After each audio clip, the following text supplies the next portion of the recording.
for your fifth question, Sir Billy. Okay. So, your question is, in what ways do you integrate the zeal of service into your lessons and interactions with your students?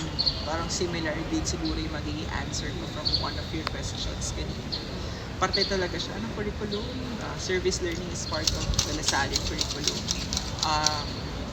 The students are really geared to do something, propose ways, propose strategic actions to combat certain sinful social structures or systems that really perpetuate human suffering or those systems na nagpapalala ng mga sitwasyon ng mga mahihirap, ng mga nasa laylayan ng mundo. So, ano siya, default naman siya sa LaSalle na integrated naman talaga ang service learning sa curriculum. Pero kung to make it more siguro enticing or inviting to students, dapat yung mga estudyante alam din nila that you own up to it. Kasi madali nating sabihin na parte siya ng curriculum so itinuturo siya ni teacher. Pero dapat, para maging convincing si teacher, dapat si teacher din mukhang ganun yung attitude niya. And I hope that is something that I project to my students as well, na I do not just simply teach service, but I do service when I handle with them, when I organize my class, when I always prepare for my lessons, when I make sure that when I enter my class, meron akong ready ako na magpakita ng best self ko sa kanila. Because I think that makes me more reliable to teach the zeal for service, kasi nakikita din sa akin yung ganong klaseng attitude. And beyond my teaching career, I also do side like efforts to do a zeal for service.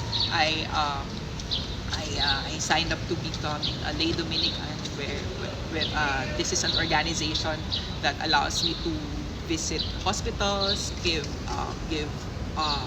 snacks and food to them, prayers and consolation towards those people in the hospitals, yung mga in need of prayers and support. And I think yung mga ganung kong efforts, china-channel ko din sa klase. So mga LC Faith course ko, sinishare ko din yon para kumbaga ako mismo ay evidence na zeal for service beyond what I teach to them as part of this. So, parang ina-apply niyo po talaga yung, sabi nga nila, practice what you preach. Yeah, I hope so. Siguro, Okay. sana. Ayoko din sabihin na absolutely na pinapractice ko siya. Pero sana yun yung nacha-channel ko na energy sa mga estudyante na hindi lang ako sa loob ng classroom talaga focus sa aking paglilingkod sa kapwa, pero kahit sa mga iba't iba pang kapwa. So, for your last question po, Last na yan, ha? have you ever encountered resistance or hindrances when promoting your zeal of service in your teaching? And how did you handle it? Oh. Resistance, hindrance. Actually, ano siya? That's inevitable. Lalo na kapag yung service kasi it requires a sense of sacrifice. Halimbawa, when you ask people to join you for your cause, hindi lang naman simple na you join me. You have to tell them na you have to give so much of your time, your efforts, your resources just for you to be of service to others. And I think that is ultimately the hindrance. Parang how can you really compel people to embody that service if it will cost them so much? Siguro na overcome ko lang siya by ensuring na yung service natin sa kapwa, ang return of investment niya ay hindi naman directly sa atin. Like yung kumbaga tangible yung return of investment, kasi may mga iba tao talaga gusto nila, ginagawa lang nila yung bagay kasi they will get something in return.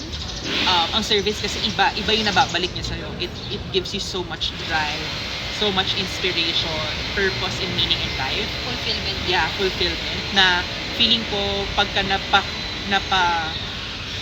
napakita ko yon or naparealize ko yon sa mga taong ina-inspire ko to be of service, parang that will actually go beyond the tangible return na ma-receive ng isang taong bumabad sa sitwasyon ng mga mahihirap, ng mga nangangailangan. So, lagi ko sinasabi na hindi natin kailangan, hindi na, ang return nun ay much deeply ingrained sa atin. Mas natututo tayong magmahal sa kapwa, mas natututo tayong maging mapagmalasakit, nagbibigyan tayo ng space para maging boses sa mga taong walang boses at hindi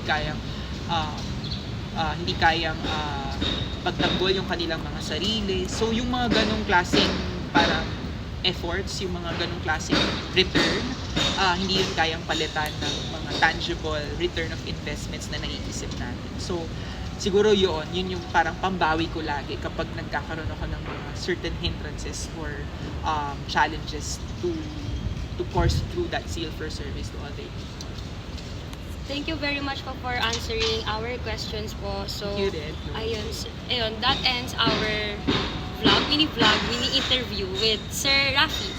Thank you. So, again, thank you guys. Again, this has been Chloe January together with Sir Rafi. Thank you and see you on our next vlog. Bye. Bye-bye!